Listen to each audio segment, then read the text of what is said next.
La madeleine ressemble à un coquillage dont elle a d'ailleurs la forme.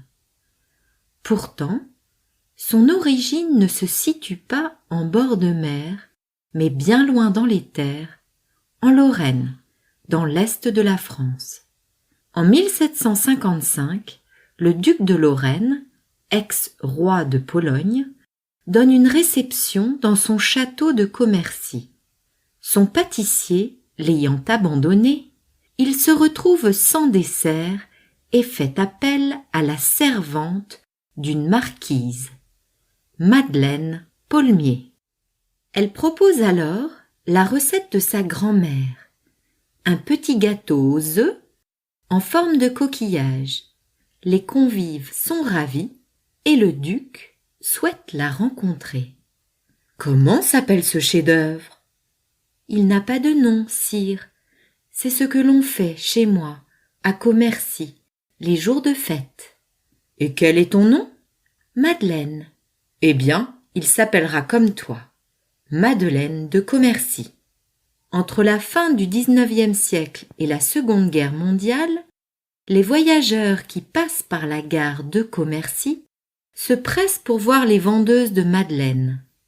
Ces femmes portent de grands paniers d'osier et doivent vendre le maximum de boîtes dans un minimum de temps. C'est ainsi que la madeleine devient populaire.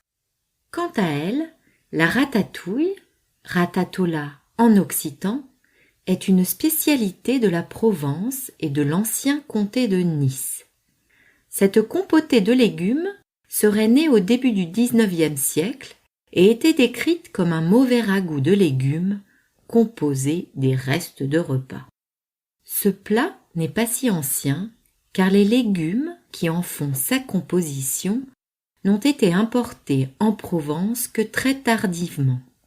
L'aubergine, originaire de l'Inde sous la Renaissance, au XVe et XVIe siècle. La tomate, venant d'Espagne, au début du XVIe siècle.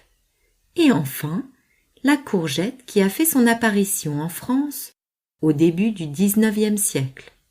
La ratatouille est composée de légumes cuits, aubergines, courgettes, poivrons, oignons, ail, basilic, huile d'olive et herbes de Provence. Pour la cuisson, 2 méthodes sont possibles. Cuisson de tous les légumes ensemble ou première cuisson, légume par légume. Quant à sa consommation, froide ou chaude, mais toujours de juin à octobre pour respecter la saisonnalité des légumes.